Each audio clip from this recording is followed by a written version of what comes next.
Thinking Basketball podcast. My name is Ben, and welcome back to a very, very important show. As many of you know, yesterday, just the most momentous, ceremonious day, maybe in the history of the entire country. The world. Because yesterday, Cody, was the Thompson Bowl. The Thompson Twins played each other. It was Houston. It was Detroit. There was a Thompson twin on the court for at least 48 minutes of a 48-minute game. One time they even guarded each other accidentally. I thought I was seeing double. It was back. Wait a second. You just did that. You're on the other team. How'd you do that? This is the greatest defense I've ever seen. No one can shoot. Everyone can pass. The basketball is so good. How you doing? This isn't supposed to be like the episode today, but I got to ask because I saw somebody very, very indignantly somewhere online say that they are very different players, that there's a clear distinction between the two defenses and styles of play between the Thompson twins. What do you have to say about that? Do you say they're pretty similar? Do you say one is better at XYZ than the other? Like, what are your thoughts? We're talking about Amen and Asar Thompson, the Thompson twins. They're very different. That's the claim. That's what I heard, is that their defensive abilities and their play styles and whatever else are just a little bit different. I mean, that's like saying a banana and a plantain are extraordinarily different. I suppose there's some differences, but it's hard to get closer to a banana than a plantain. Maybe some fruitarian's going to come in and tell me there's other strains of fruit that are even closer to a banana. But you see what I'm saying? The Asar Thompson, how do you do this video game defense situation? It's like, if you could clone this player, it kind of looks like you clone this player if you switch over to Houston. So yes, there are some differences. I think defensively, at least right now this season, Amen's feet and some of his quickness and his burst, like you see him in the open space. If you see our latest video on the Thinking Basketball YouTube channel on Amen and Tari and the Houston defense, I think Amen just has more speed. But then, ironically, I think Asar has better recovery speed, so someone can get by him, and then those first couple steps in any direction where he tracks you back down and reels you in. But they're so similar. And then offensively, there's some differences. And men obviously had more primacy when they were younger. I mean, they've been in the league now 2 years, and they did Overtime Elite, and then there was things before that I don't know too much about. But neither of them can shoot very well. I think both can kind of pass or have that gene where they want to put it on the floor and pass. So there are some differences here and there. But I think if you especially with when they're both on the court together, I mean, it's just absolutely glorious to see them together because they have so many of the same strengths. We've had a long history, Ben, of siblings being on the same team. We currently have a father-son that's on the same team, Ben. We do? Let's make this happen. Sort of, more or less. We did, for at least a game.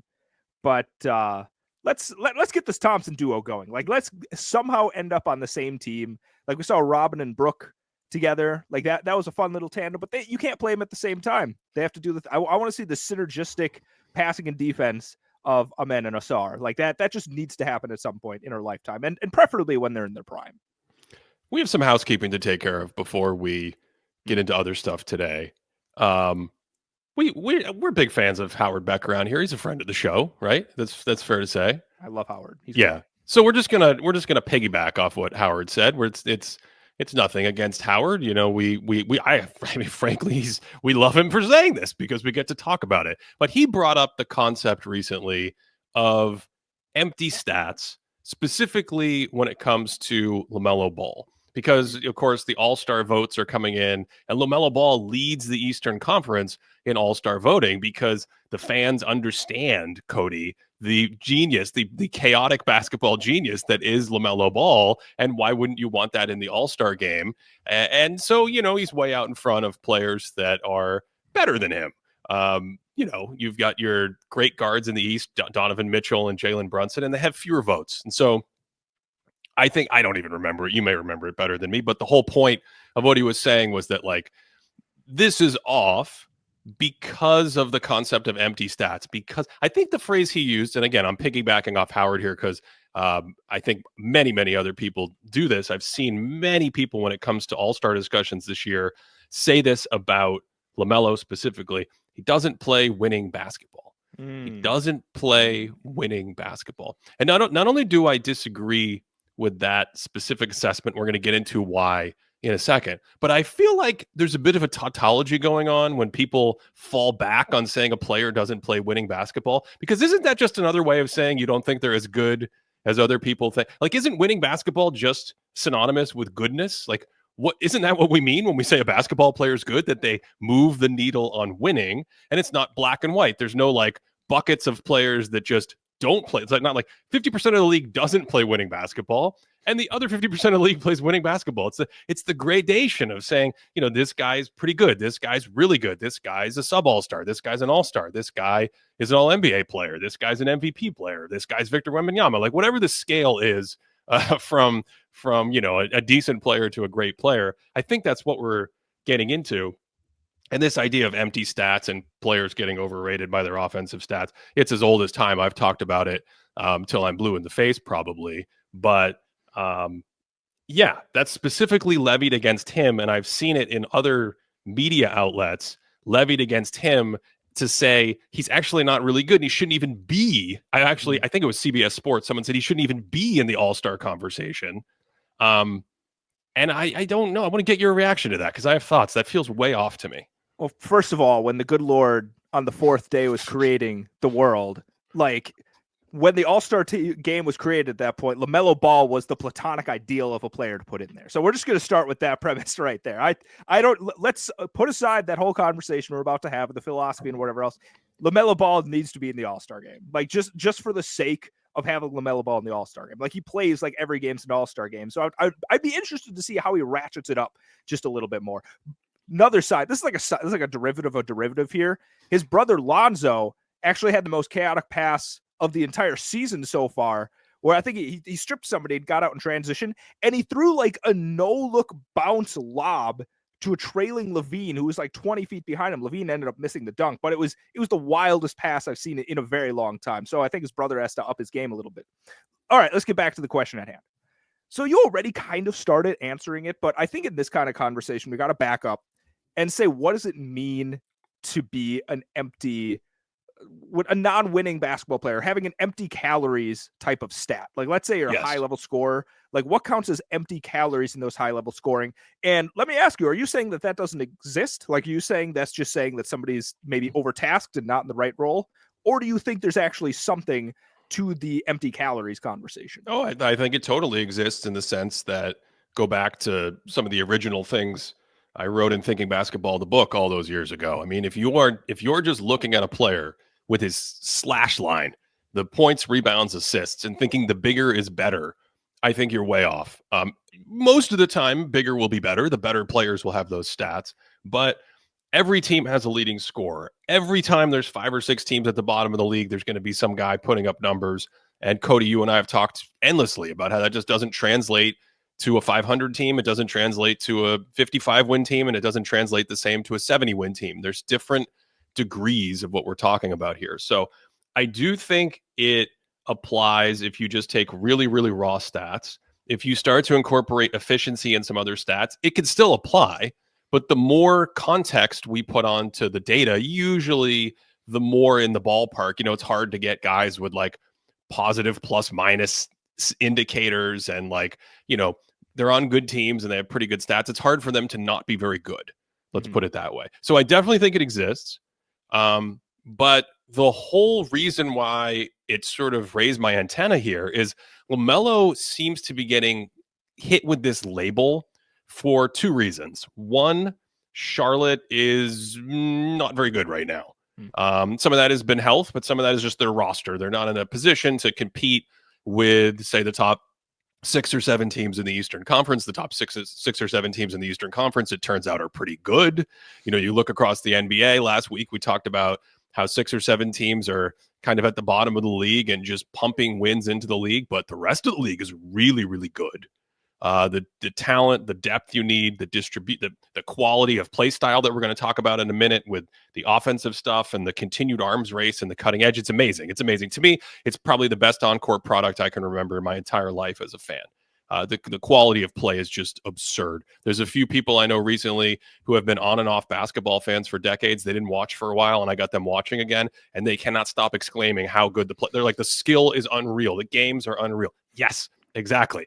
I completely agree. And so if we go back to Charlotte, one, they're not very good in that situation. But two, LaMelo also plays, as we documented in his video, with just a kind of reckless abandon that is almost reserved for like Saturday morning wrestling experimentation. I mean, he's out there doing things that no one else is trying. And here's the thing. Sometimes it works and it's brilliant, like his pass to himself off the backboard from the three-point line. And sometimes it doesn't work and it's tragic. And his shot selection is a bit wild. But the reality is we're watching what looks like, by all measures and my eye, a good basketball player. And if we were to trim that fat and if we were to make his shot selection perfect, then we would be talking about a great basketball player. I mean, I believe he's 8th in the dunks and threes EPM in offense in the whole league. He's the 8th best offensive player in the league. So we would never call that empty stats traditionally. Traditionally, we would say your box score is big, but your impact numbers that look at other things and holistic team stats and your plus minus, you're like 150th in EPM. This is the opposite. He's 8th in EPM. I think he's 16th overall in EPM because his offense is so good and his defense isn't that good. And again, could he be a better defender? Would that make him a clear-cut all-star and all-NBA player? Of course. But that's where the gradation comes in. So we'll sort that out. We'll have to make some decisions on that for you when we actually do our sub all-star podcast, which is coming up. But I think the point is to paint the broad brush when you're just really saying his team isn't that good. Mm-hmm. And then you compare him to someone like Cade Cunningham, who's getting the boost of all the people who predicted Cade Cunningham to be good when he was the number 1 pick. All of the draft heads, all of the people in that realm who sort of went to bat for that pick, all of the Pistons fans, which is really cool because the Pistons are back. I think you and I have a little place in our hearts for Detroit basketball because of the defensive iterations of the teams they've put out on the floors over the years. So you get a guy like that, and he's surrounded with this defensive team who's playing really well. And all of a sudden they have adults in the room. And all of a sudden Tobias Harris looks like they downgraded to Paul George in Philadelphia. Like, where did that come from? No one saw that coming. Like, Tobias Harris is playing solid basketball. Paul George is really struggling. And Cade's been better as well. Cade's been really good. But the point is, just because Cade's team is playing well, all of a sudden to look at Cade and be like, I heard someone the other day be like, he's clearly a top 20 player in the league. And then in the same breath or the same article, people will look at LaMelo. Cody, the Pistons are outscoring teams by like 2 points per 100 with Cade Cunningham on the court. That's competitive. That's why they're around 500. But that's 2 points per 100. How much do you think the Hornets are being outscored when LaMelo Ball is on the court? When he's on the court? Yes, when he's on the court.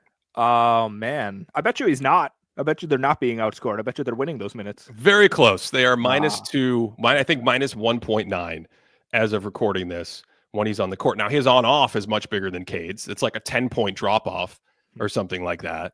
So that's what I mean. Like when LaMelo's on the bench and your team is -11 or -12, and then on the floor you're much more competitive, it's hard for me to make that allegation. And it feels like he's in the opposite bucket, which is actually, he's secretly good. His team is just a disaster.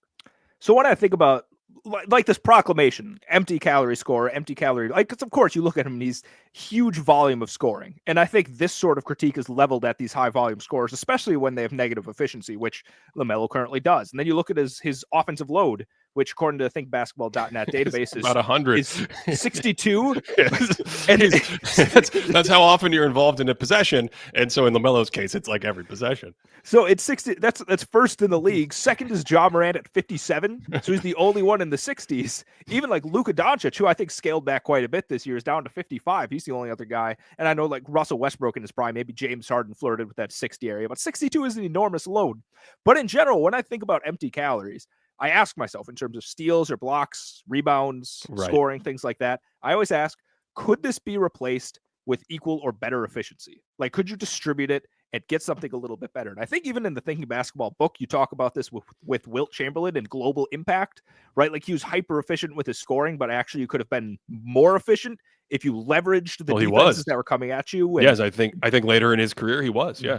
Yeah, exactly. And you leverage it and use your teammates actually to get a better team efficiency, right? And so, there's a bunch of guys throughout history. I think of like, historically, Hassan Whiteside is like a shot blocking chaser type of guy, right? Yeah, I'm just saying when he's with the Miami Heat, like, oh, look at the block numbers. It's a great defensive player, but what a call out. That's amazing. Yeah, it seems like the guy's chasing blocks. Like that's an empty calorie block, so to speak, as opposed to some of these other defensive stalwarts that aren't necessarily racking up those sorts of stats. But in LaMelo's case, like you see that incredible offensive load, you see the ridiculous scoring numbers, and then I look at the rest of the roster and I'm like, could this be equated or better, like distributed in different places? And I don't think the answer is yes. I really don't. Right. And like you said, I think there's some of it's being conflated with like his chaotic nature, like the Uncut Gems illusion from a couple episodes ago definitely feeds into that. But, like you said, that's the trimming the fat thing. That's the jumping up from whatever level of player he is to the next level of player. But among all that, you look at it and the stuff that he does is really good. Like he's not standing in the corner. He's not completely dominating the ball. He's throwing it and chasing the ball and using pick and rolls to throw incredible lob pass. He's throwing lobs from like 70 feet away. Brandon Miller's just skying, putting his head at the rim and throwing it down. So it's very clear to me that LaMelo Ball is a good player. Is he a great player? Is he an amazing player? Probably not.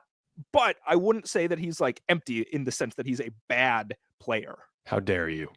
How dare you talk about LaMelo like that? I want to read some players who also are kind of in the similar range of what their team looks like when they play, and they might have a similar on-off. LaMelo's on-off, by the way, is about +8 as of recording this, so his team is -10 basically when he goes to the bench. But before I do that, Cody, here's my final quiz on this topic. It's one more pop quiz for you and anyone else listening who wants to play. What is the Charlotte Hornets offensive rating when LaMelo Ball goes to the bench? When he goes to the bench? Yes, when he goes to the bench. Because I was thinking about this as you were discussing, how can you replace this? And not only is it about, I don't think you can come close to replacing it with Charlotte's roster, but I don't know how many other players in the league could take Charlotte's roster and make them a really good offense. So what is the Charlotte Hornets offensive rating when LaMelo Ball goes to the bench? All right, so I think the offense is a little bit better than average when he's on the court. It's like a 115, I think. So if he's off the court, I'm gonna guess it's like a 1. If he's plus, we're gonna say it's 13 points worse. So it's like a 102. Did you look that up? No, that is 100% correct. No way. Yes. They have a one. It's 102.8. It's 102.8 when he's off the floor, and they have a 115 offensive rating when he's on the floor. Now I ask you, what is the Detroit Pistons offensive rating with Cade Cunningham on the floor? Let me think. So their offense, I don't think it's probably like a 113. It's 115. It's the same. Oh, okay. But what is it when he goes to the bench? I'm going to guess I didn't think it was that big of a footprint. I haven't looked at it for a long time. I'm going to say like 109. Oh, my Cody, what did you eat for breakfast today? It's 108.4. Okay. Hey, 108.4. Here we are. Yeah, so of course, longtime listeners know we're not going to take those two stats and use that as the final verdict on these players. We'll talk about them more when we get to our sub all-stars, but it's just perspective to think about how we talk about different players. Because here's the list I wanted to read. Karl Anthony Towns.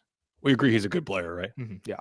2018 to 2021 is all-star period. It's I wanted to use multi-year periods. We're only using multi-year periods for these players that I'm going to list, and multi-years of on-off data. So we're really looking at their plus-minus when they're on the court. Karl Anthony Towns, 2018 to 2021, he was +2. Trae Young, 2020 to 2025, he's been +0.4, right around neutral. Wait, what is this number? It's the on-off? No, this is their on-court net rating when they're on the court. This is their on-court net rating? Yes, on-court, yes. Trae Young is a multi-year +4? No. A +0.4? +0.4? Yes, their teams are almost scoring the exact same number of points in the last 6 years. Carry on. Yes. Well, this one's for you, just to humble you, just so you don't get too excited. Drew Holiday, 2013 to 2017, +0.1. Okay. All these players have good on-offs, by the way. Their team, when they play, is not that good, and their team, when they go to the bench, is really terrible. Again, multi-year all-stars, multi-year periods. Vince Carter, 2003 to 2005, -0.1 points per 100. Their team gets outscored. Elton Brand, 2002 to 2007, -0.2.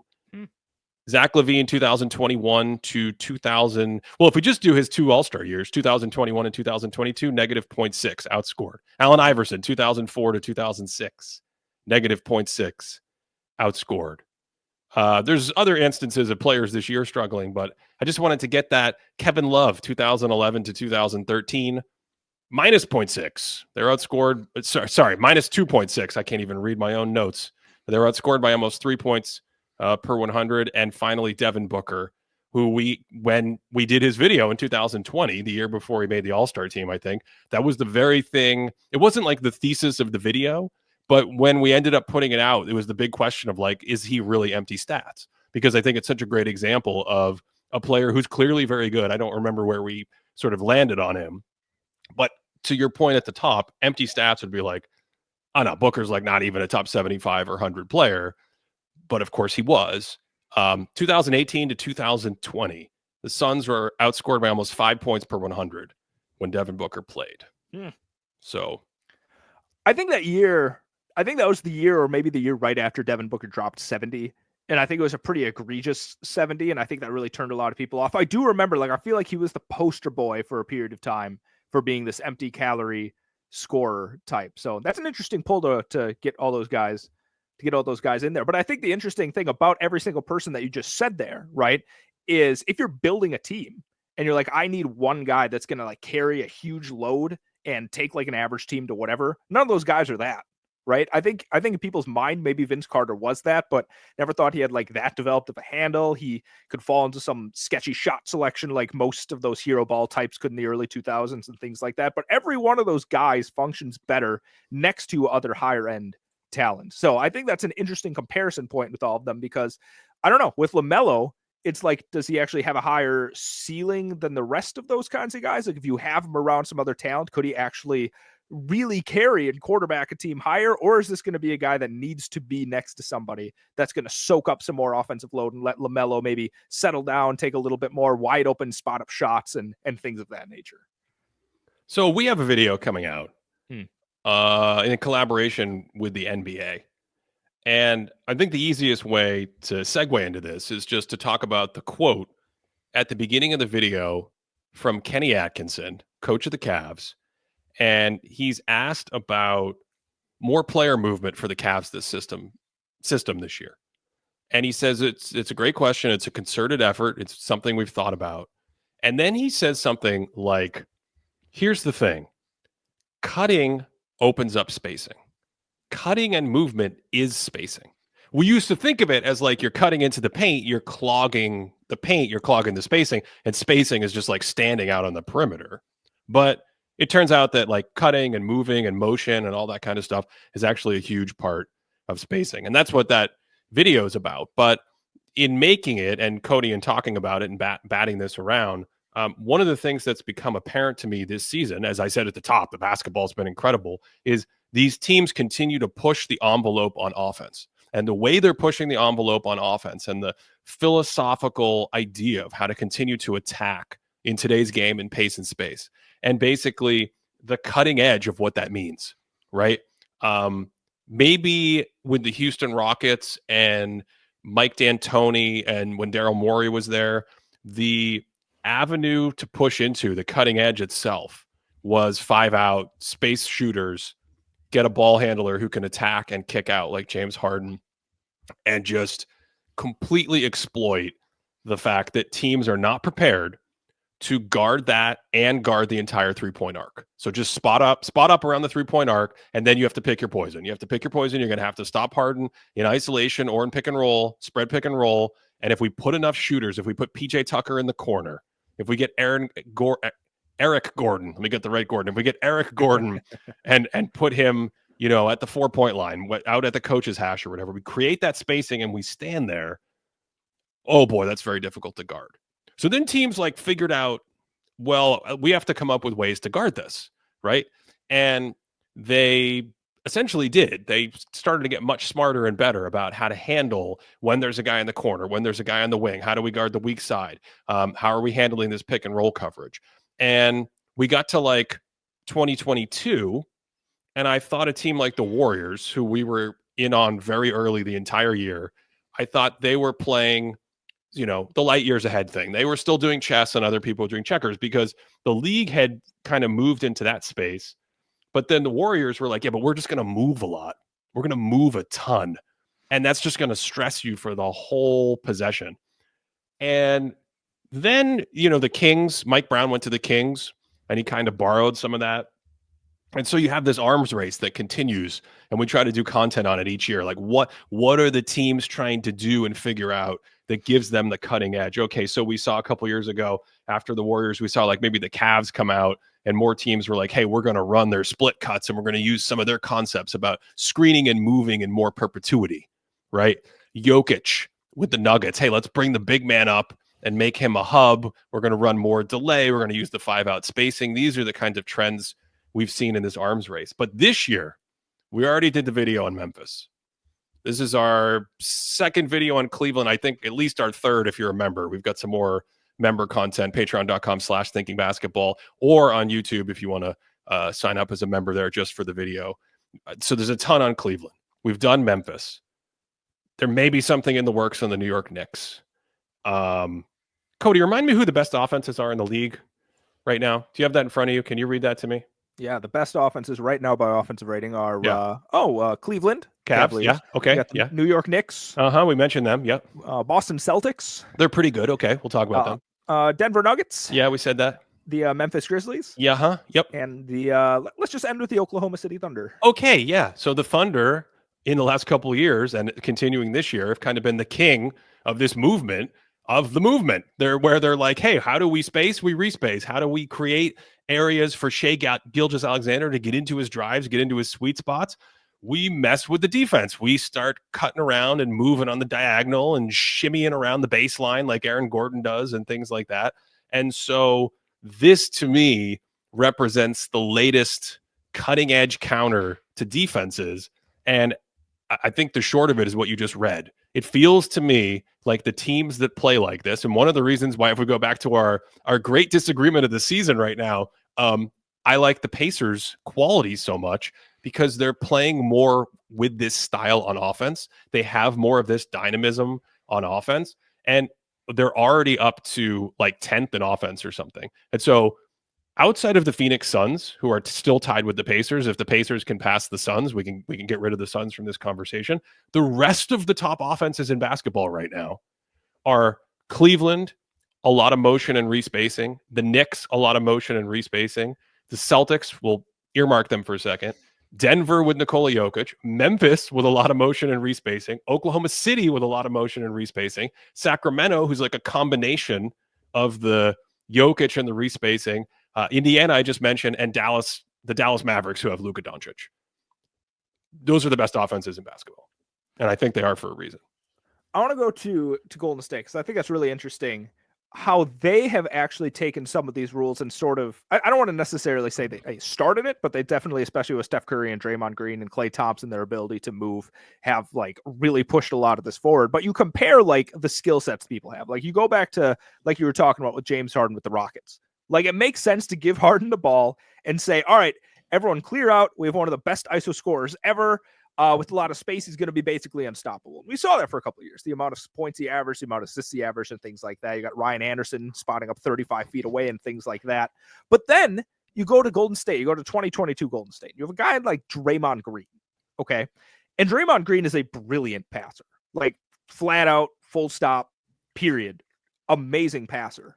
But you can't leverage it in the same way as James Harden, right? Like you can't just feed Draymond Green the ball and be like, all right, everyone clear out. It's Draymond ISO time. Like that would be terrible. That would be like a negative 30 offense, right? Like it just wouldn't work. You don't want that at all, right? So then you have to start thinking, you're like, okay, here's our guy. Incredible passer. He's not going to be creating a lot of shots just off the dribble for everyone. What can we do to leverage this?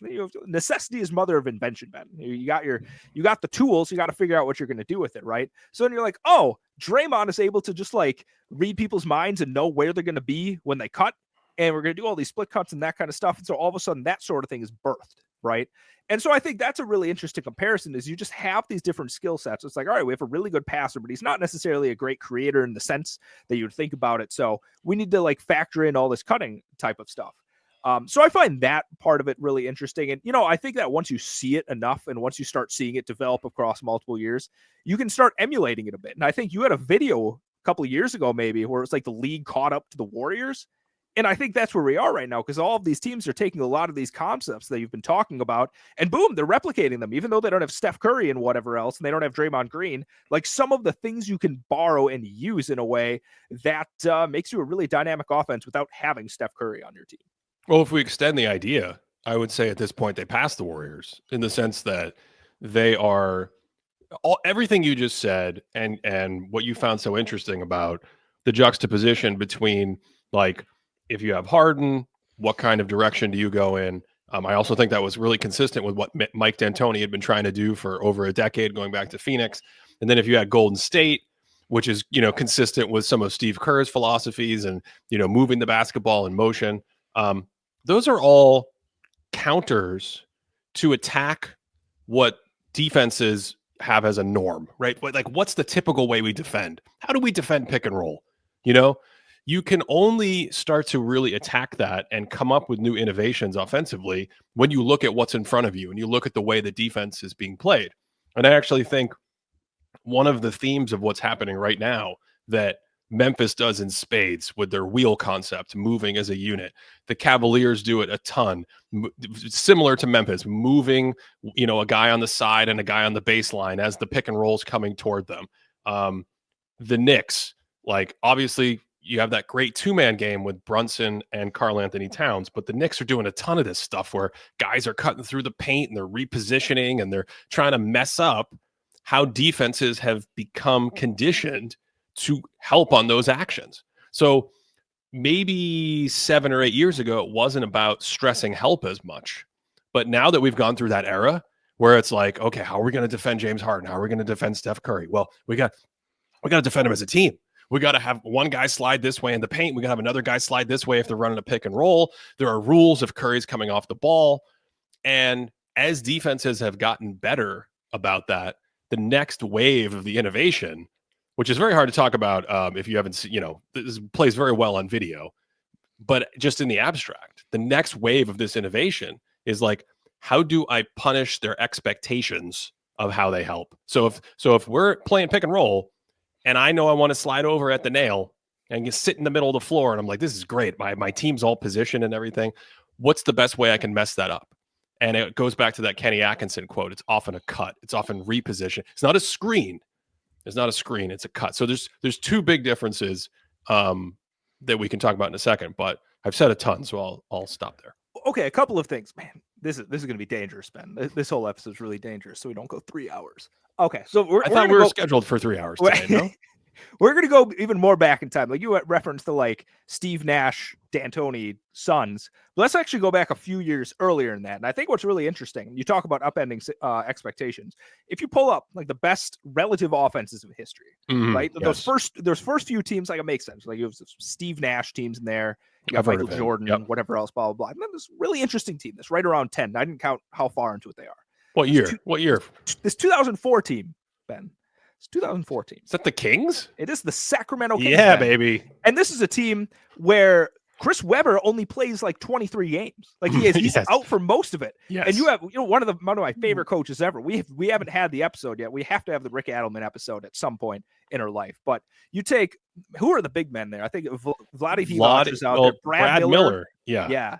So you got these couple guys. You got Doug Christie, you got Mike Bibby, you got Peja Stojakovic. And again, you don't have anyone that's just like, I'm going to give you the ball and you're going to create for all this stuff. But Brad Miller and Divac were such outstanding passers at the big man position that you really see this, like, basically what you see with like a lot of delay action with like the big man up top and running around and making cuts like this. Honestly, it kind of looks like a modern offense if you go back 20 years, right? And again, that's birthed because you have a couple of like players with really strange skill sets. And you're like, okay, how can we take these skill sets and make something new out of it? How can we just like completely throw away what people are thinking? Because in 2004, you're like, oh, I got my bruising big man. He's going to go in the paint and like shut down the post ups. And of course, Divac could like post up and whatnot. But if you drag like Shaq out of the paint and all of a sudden people are making cuts to the basket, that's impossible to stop, especially when you have somebody like Stojakovic, who's, I mean, one of those seasons, he's shooting like 44% from three at just unreasonable volume for the time. And so I think that's really interesting to see. But yeah, I'm actually going to stop there because I have some other things to say, but I want to stop on the Kings point. The Kings shout out is so interesting because they ran a couple sets that were staples of that offense that are now staples of what's used league wide, basically. And they both involve the big man being elevated out of the post up at the elbow or at the free throw line or something like that. And one of them is the Denver Nuggets' favorite play, their pet play that helped them win the championship, that then other teams use more and more and love. And in fact, JJ Redick talked about this on the podcast last year with LeBron James, how much he loved it. And then he gets to the Lakers. And one of the things he does with the Lakers is he's like, what if we just ran our base offense out of that set where we give Anthony Davis the ball at the elbow, and then we have someone set a back screen for another player, comes off a handoff, and we can just run a ton of sets out of that. And they love that play. They run that play all the time. They have variations of that play. And Cody, one of the terms for that play around the league is literally Peja action. Mm-hmm. It's like it goes back to the set that the Kings with Adelman used to run for Peja Stojakovic. So I think this is all part of the larger story here, the larger historical story of the evolution of offense and how much smarter teams have gotten. And it always builds on itself, and then defenses adjust and so on and so forth. But the crazy thing about the pace and space era is just how it stopped incrementally building in one direction and just exploded chaotically in every direction. It was no longer this little we're making fine-tuned adjustments. It's like, no, what if we just blow up the whole system? What if we just V for Vendetta this thing and just have spacing everywhere? Everyone go shoot threes. Everyone stand outside the line. Centers need to be able to do everything. Ball handling, spacing. And so we go through this period and it's still not over. And that's what's amazing to me. It may be stabilizing. There may be a little more homogeneity in the sense that teams are saying, okay, these actions really work and they're really hard to guard. So we're just going to run them most of the time. They're going to be normal. We're going to run them and we're going to throw out these other actions. We don't run these actions as much. But if the recent pattern holds up, the second someone finds a really effective way to defend one of these, three-man handoff actions, someone will copy it. It'll trickle down. And then in a couple years, we'll be like, what happened to all the three-man handoff actions? We're sidetracked a touch because I think bringing it back to 2025, the thing that I'm thinking about, one, do you buy my thesis that you either need an all-time great offensive player to run something a little simpler, the Jokic offense, the Luka Doncic offense, or you need to be playing ahead of the defense's expectations with this motion and movement and repositioning. And the two things I said that were different, one, if you go back to Steph Curry or Reggie Miller beforehand, most of the time when we talked about motion, we would talk about one, in the case of the Warriors, two players running around screens and things like that. And that's the second difference, a screen or two screens. So you were alluding to it with the Warriors construction with Draymond, but they would play like Draymond and Kevon Looney. And they'd be like, okay, Draymond, you dribble, but Kevon Looney, you always set a screen. And it turns out that defenses, I think, got pretty good, especially spacing-wise, at saying, yeah, but if there's Curry and a screener and one defender, at least we can kind of deal with that. Because he can either get over the screen and we don't have to worry about Looney because he's not a threat, he's not going to shoot, he's not going to take the ball and do something super dynamic. Or with the spacing, if you have, an extra defender that slides over to help on one side of the floor and it's 4-on-3, and then behind you have Curry and the screener and one defender, at least they're all close together. At least they're all standing together. The difference with what we're seeing now is players are moving to open space, and they're moving to open space all over the court. So there's no screener with you. You're by yourself. And I think this is a massive shift, even philosophically, from how we think about motion and spacing. They're kind of being jammed together into their own thing. I think even, we talk about the pick and roll, and I think the inherent issue with a pick and roll is that it only involves two guys, right? So there's two guys, you got to figure out something else for the other three guys to do. And if you just have them in the classic James Harden spacing, you can kind of split the difference, guard a couple of them, help off and whatever else and things like that. But something that you see a lot now, a lot of modern offenses, and I think the Boston Celtics come to mind right away, is it's not even a typical Spain pick and roll, right? Where you have a screener kind of situation, but you have three guys kind of together in an action in the middle of the court, right? Or at the top of the key, I should say. So the Celtics, even though they might have these possessions where there are two guys spaced in the corner, there's still three guys that are moving around a lot more. And it's tough to really track what's going on. Like you have one guy setting a ball screen, but then like the second guy's hanging out, like he's going to set that second like Spain screen, but then maybe they like orbit each other. And then all of a sudden people like, boom, they like jump away from each other. It's like seeing like anti-magnets like bounce off each other. So like involving more people in that initial action is a huge aspect. And even like when other people, like I said, are standing around, that's still more people you have to deal with at that point. And like you talk about the Bucks too, some ways you can even revolutionize just that standard pick and roll type of action. You see, I think at the end of quarters, you see a lot of like Giannis and AJ Green, you get these inverted pick and rolls, except like what will happen is Giannis like rejects the AJ Green screen, and then people are kind of like, oh, we need to help up on Giannis. We have to switch on to him. And then Green pops up, and that just creates so much space where like this guy's running away from the action, but Giannis is going this way. And when it works, you just get a guy with a wide open shot. So even though, like you said, you have all this movement that's going on, and that's what we'll talk about more in a second. I think even the traditional pick and roll actions, either involving a third guy or just like inverting it or subverting expectations, I should say, has gone above and beyond anything that we've ever seen in the pick and roll. Yeah, like you take the small, the guard in that case, and first of all, he's usually a shooter, so you have to worry about his shooting. And then the other thing teams do is they ghost it, where they don't fully set the screen, they slip by at full speed, and that's all about the expectations of switching. That's all about, well, we think this team's going to switch, we're going to slow down like we're going to set a screen, then I'm going to hit the gas and fly right by, Top Gun style. So here's my question. If we look at this for the playoffs, this came up when we were talking about Memphis. Memphis, by the way, is up to, +5 offensive rating. Yes, it's inflated a little because of the bottom teams pumping wins into the league, but this is not to be scoffed at. Like, this is a really hard offense to guard, the Memphis Grizzlies.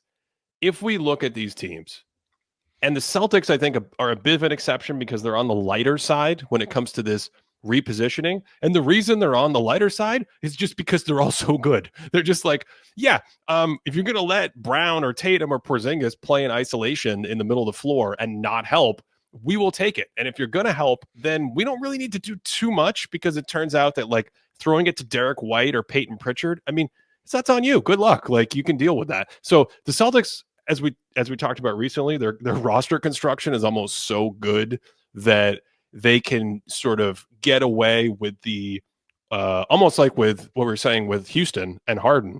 They can just get away with the dueling pressure of like, how are you gonna deal with our basket pressure and our drives when we have all this space? But if you take away the space, how are you going to deal with just our pure spot up shooting? And of course, we have possessions where they start pinging it around and cutting, and they do some of that. But for the teams that are on the higher end of this spectrum, which to me are the Cavs, the Knicks, the Grizzlies, and the Thunder, and we can stop there because we're really talking about upper echelon teams. Is this something that we go into the playoffs and like prior big trends in basketball, it like gives them a consistent edge in a playoff series? Or is it the kind of thing that once you see it and you start to figure out how to counter it, then in the playoff series, someone's like, oh, okay, I've seen this a lot. I kind of have a feel for like when you're going to cut back door and when I can help. And when, as an example, I think I've heard coaches, certainly in college, I've heard coaches talk about if you are going to cut through as we run the pick and roll and act like I need to send my defender into a panic and run with your cut, I'm not going to really do that anymore because I don't really believe your cut. I believe you're just repositioning and respacing. So I'm not going to give it the full attention. I'm still going to give attention to the ball handler, and I'm still going to help.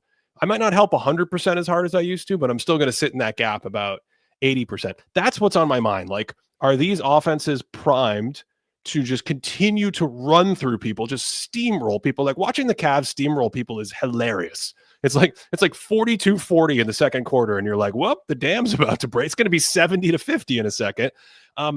Or is it something that runs the other way and they lose that fastball when they get to the playoffs, and we go back to traditional, like you and I are sitting here in May, like, Cody, they can't stop Luka Doncic pick and roll. Well, I'm glad you said Luka, because I was wondering, if he had been healthy, he would be in this conversation. Like the Mavericks would have one of these teams that is a super high offense because their offense is just outside of the conversation, right? And so when he was healthy, like, do you feel like you saw more of these sorts of movement concepts out of Dallas than you had in prior years with Luka, or do you feel like the earlier part of the year was more of the same of what we've seen?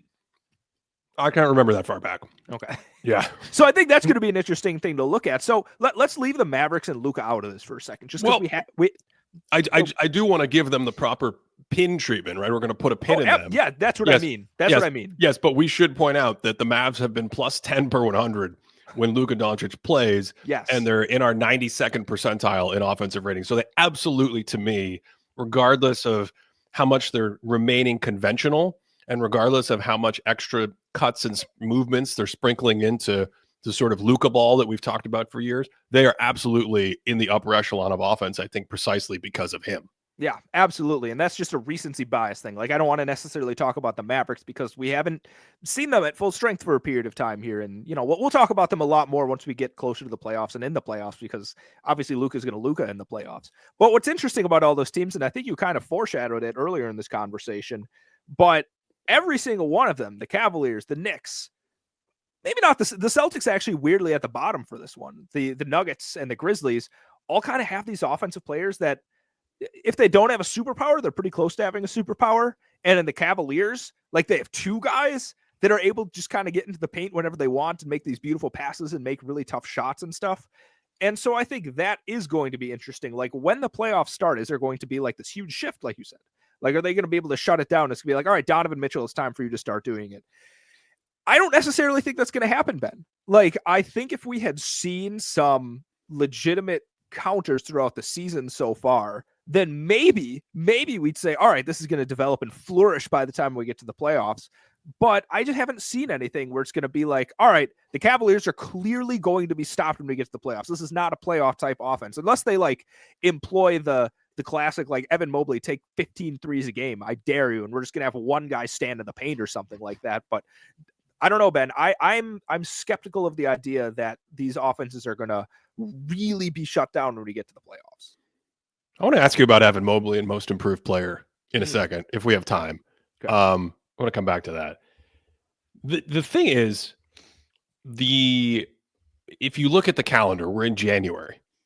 And I think in 2023, it was around January where the Nuggets started to really demonstrate, like, hey, here's a way we can protect Nikola Jokic. And we did an entire video on it. Is this the way to protect him? Is this what they're doing? So they would start doing things like putting him on small forwards or shooting guards that can't shoot. They would trap to switch, and then they got the rotations beautifully with the players behind the play, and they just started to dial it in. So I hear what you're saying, but I also feel like we're just getting to the point in the season where maybe some coach somewhere, and you don't know where it's going to come from. It could be like an Atlanta game. You know, it just could be something like a random game where you're like, oh, we haven't seen that particular approach to these offensive concepts.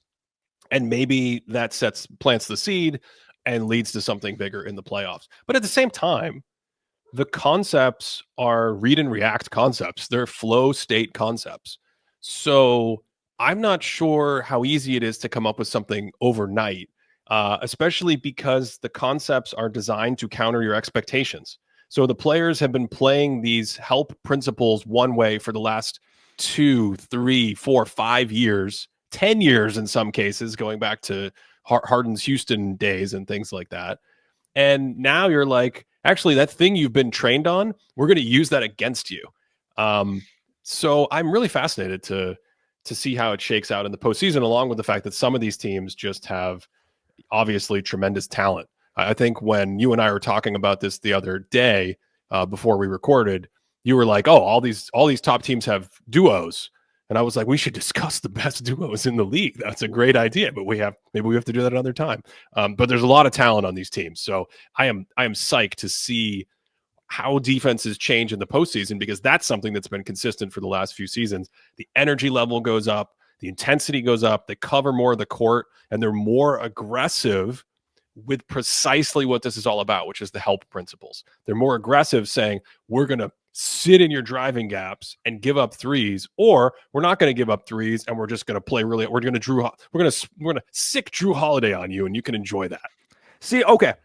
I'm glad you said the sick Drew Holiday thing, not just because we brought up Drew Holiday, but because I think it actually relates to a couple of these teams we're talking about. Because when you look at some of these top teams, and we're talking about some of the top offenses, but we're also talking about the teams that have some of the best like defensive scheme systems players that we have around, right? Like if there's going to be a team that comes out in the playoffs and has something just ready and cooked up to take these other offenses out, it's going to be somebody like the Thunder. It's going to be somebody like the Celtics, right? And I think about somebody like the Thunder, like they might come out and be like, you know what?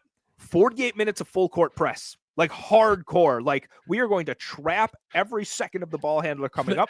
And if your 4-man isn't ready to bring the ball up and initiate every possession, good luck, because that's what Caruso's out there to do. That's what Dort's out there to do. That's what J-Dub's out there to do, is just make it so nobody under 6'5" is able to dribble the ball more than 10 feet in a single possession. That's what they already do.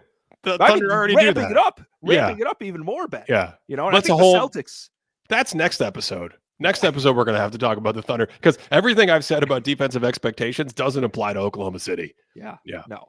They have their own rules. Go ahead. The thing about the other top teams that make me a little bit nervous, like the Knicks, I kind of thought would right the ship in terms of defense. Hasn't quite happened like I expected. But you look at the Cavaliers, you look at the Knicks. I don't know. We'll also maybe say the Nuggets and Grizzlies in there. And I don't know, like, how much more ramping up in terms of defense there is just based on the personnel, right? And I'm going to focus specifically on the Cavaliers here, because I came out here on a ledge and said, hey, maybe they're an outside looking in, like inner circle type team, but that defensive intensity does make me nervous in terms of how many of their guys you can go out there and deploy that. Whereas like the Thunder or the Celtics or somebody like that, you got like 5 guys out there to do some crazy defensive stuff. Al Horford's 50 years old, putting his cane down on the bench, and he's still out there like, all right, switch me onto their small. I got this. You know what I'm saying? Like, I don't know. That's what makes me the most nervous about the Cavaliers, and similarly the Knicks. I don't understand ages. I just found out that Kevin Love, it's like, what is he, younger than Steph Curry? He's still like 36. I feel like, wait a second. Kevin Love, didn't he go to Miami with gray hair like a couple years ago and come off the bench? I'm very confused. You mentioned Mobley again. I wanted to circle back on Mobley before we get out of here. We don't do a most improved player prediction, and we don't really worry ourselves with the business of that. We occasionally mention it because it's very inconsistent and very arbitrary. And, you know, what's your evaluation of someone last year versus your value? There's a lot of moving parts. But Evan Mobley, he's got to be either a leader or in the conversation for that award, right? Mm-hmm.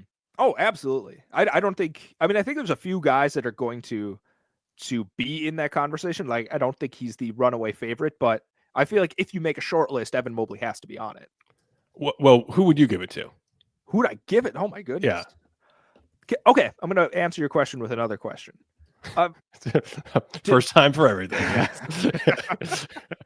Like, do you even factor Darius Garland in here?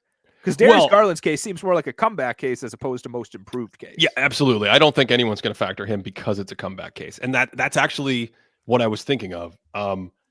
Obviously, part of what's happening in Cleveland is the coaching and the shift and everything we've been talking about for the last half hour with their approach to offense and their philosophy, and that cutting edge ability to just be ahead of defenses where, like, when you're watching games, most defenses just don't have a shot.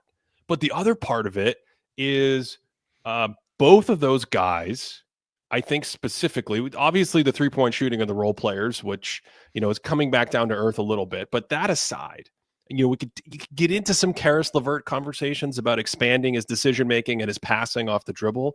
But really, to me, when I look at the big differences, it's like Garland, not only from the comeback from last year, but 2 years ago, does he have more strength? Does he have more, to use a word you love, force, right? Does he have more of that? And then Mobley's clearly added force to his game, just attacking people maniacally off the bounce when he gets space, finishing much harder. His balance has been much, much better. We talked about that in some of his videos when he was younger, and this has been a big upgrade in his offense, in addition to the spot-up shooting on the outside, which has been much, much better.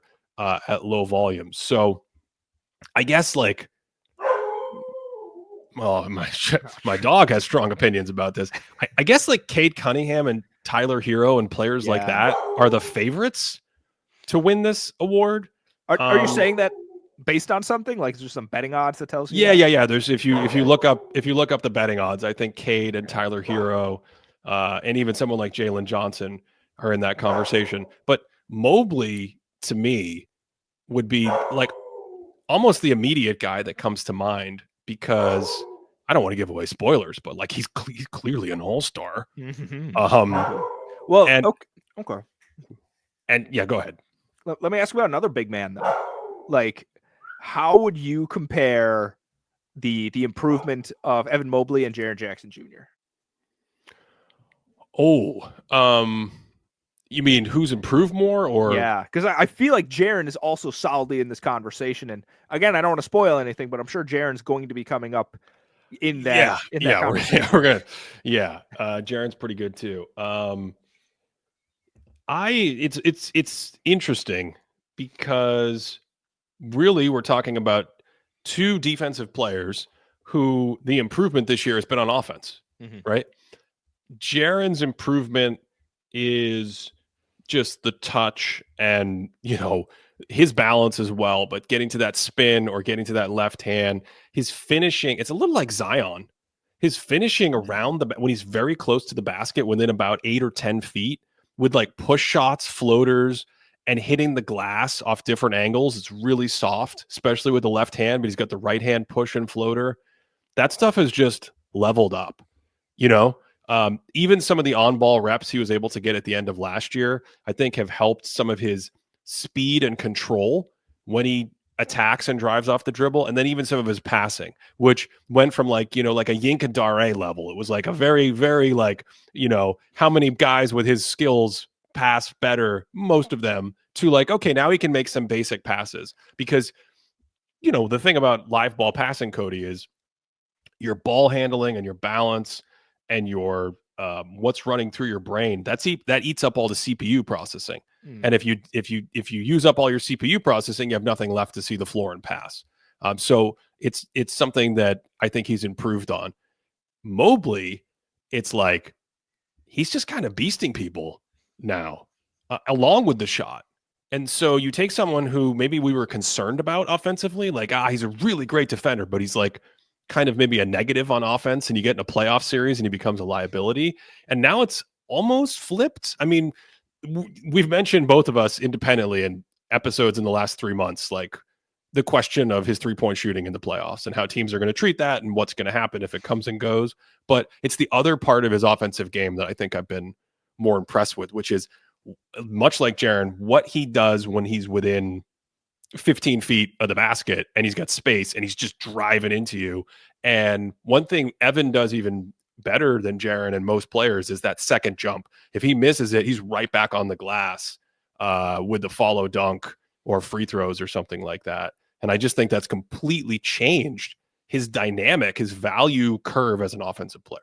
And I think those improvements that you talk about on offense, the strength and balance and things like that, you say there wasn't a huge improvement defensively for either Jaren or Mobley, but I do think there was more of a defensive improvement because of those things from Mobley. Like I've said, that he's the best non-Gobert, non-Wembanyama chance for defensive player of the year. He's incredible. You watch him in any other part of history, he'd be right in that conversation as well. And I think that added strength and balance and things like that have just made him a more dynamic defensive player. Let me make a call to the people, to the good people of Earth, Ben, though, because I'm sick of seeing this kind of thing. I just am. Let's not vote like Victor Wembanyama into this. Like let's keep him away from most improved if that's going to be a thing. Like, it was cute. We did it for Ja. I think we did it for a couple. Like, let's stay away from that for right now. As co-captain of Wembanyama celebration party group, whatever else. Let's just not do that for him. I don't understand what we're saying. We're saying we're not going to make him most improved player? Yeah, don't vote him for that. Don't vote him for that. I don't think anyone's going to vote him for that, because people have this obsessive penalty with second year players are supposed to improve a lot. Apparently, I still do not understand this. The audience, someone's speaking French. This is fantastic. Bonjour. From France. This is amazing. Cody. Here's one more bonus. We got bonus questions on top of bonus questions today. Right. Now I can't remember my bonus question. Oh, Jaren Jackson Jr. Okay. Do you think he has improved on defense this year? The block numbers are down. His style of defense is arguably different. Is it better, worse, or the same? Okay. So Jaren falls into this bucket that is really difficult to answer for because that Memphis year last year was so weird. Like he was so incredibly overtasked on offense. And I thought the defense took a hit for it as well. So if you're talking about literally from last year, yeah, it's better than last year. But if you're talking about like, is it better than when we all voted him defensive player of the year? I don't know. We're talking multiple seasons ago, and I don't have that scouting report in front of me. So I can't answer in good faith, Ben. Okay. I don't know the answer. Okay. I'm not sure. Okay. Yeah, I think it's interesting that if you do something like look at our little basic rim protection calculator that we reference, where we look at how a team protects the basket area when a player's on the floor versus when he's on the bench. Like the raw stuff is better in the past, but when you add in the fouling numbers, which we like to do, I think it's better now. So it's this thing where it's like he doesn't have the same wrecking ball feeling that he had a couple years ago on defense, but also when you watch them, one, they're very good defensively, and two, he makes a ton of incredible plays defensively. And I think just being more disciplined and having better body control and not going after everything. Like I said, I don't know if that makes him better. I don't know if we just maybe dial back our evaluation retrospectively a couple years ago and it's kind of a wash, or if we see it, but something to think about as you watch him going forward. Maybe we can circle back to this. It's an interesting thing to see a player of that defensive quality literally win defensive player of the year and then kind of change their defensive style. Well, it'll be interesting to see him in a playoff setting again, because last time he was in the playoffs was that when Anthony Davis decided to come on. That was a tough. Anthony Davis is out there bamming people. To support this show, patreon.com/thinkingbasketball. We have a ton of extra video content. You can also just get the video content on YouTube as a member. I think we've got the fun one that we've got a ton of little extras and member cuts, but the real fun one we did recently was on the 2016 Cavaliers, LeBron James, as a spinoff for the video we did on his memory with the NBA. It's one set that they run over and over again. Have you seen this, Cody? Yeah, it's unbelievable. Yeah. It's how many? Six times in a quarter? I think 7. Well, it's like a 9-play sequence with maybe a couple transition plays. It goes on for like 6 minutes, and they run the same play basically 7 times the exact same play 7 times in that sequence. We do it with a Cavs assistant coach from that team. It was a lot of fun to do. So you can get stuff like that, patreon.com/thinkingbasketball or on the YouTube membership. What do you have to share with us now that I've done the credits? That's, the real stuff. Well, I mean, this is really tough now. We just had an episode where we talked about D'Antoni, Rockets, and Suns. We talked about the Adelman Kings. You just brought up the 2016 Cavaliers. Like, there's a very difficult pull where I have all this basketball that I need to watch, but then I'm like, ooh. But also, like, maybe we have to go back and rewatch that Anthony Davis, Drew Holiday sweep of the Blazers back in like 2018. Like, let's maybe do that rewatch to date. Who knows? Wow. Yeah. That's amazing. Wouldn't that be great? I would love to see what that looks like, because in my mind, I always thought that Drew Holiday peaked actually with his strength and know-all and whatever else when he got to the Bucks. But maybe I'm wrong. Maybe he was actually better in 2018. He was pretty good in 2018. Yeah. And Anthony Davis, that was when Anthony Davis really caught my eye. And it was such a weird thing for him because in 2019, I thought he added a little bit to his passing, and they were trying to get him, hey, play at the elbow, handle the ball more. This is years ago. This isn't now. This is years ago. They're like, you handle the ball more. Mm-hmm. And then, halfway through the season, it was Looney Tunes. And he said, that's all. I'm out of here. And the whole thing fell apart. Everyone hated Anthony Davis. The Pelicans fans hated Anthony Davis. He was in a small market. Nobody else liked Anthony Davis. He goes to the Lakers, and it's a totally different role. And we never really saw that. So it started in 2018 in that playoff series where he just had some insane games in the sweep of Portland. By the way, Cody, we've said this before. And nothing against Drew Holiday. I think he did a great job. But sometimes with a guard, the matchup is with the big man. It's not with the guy guarding him. So Ja Morant last week had his worst game, I think, in multiple years, easily against the Timberwolves.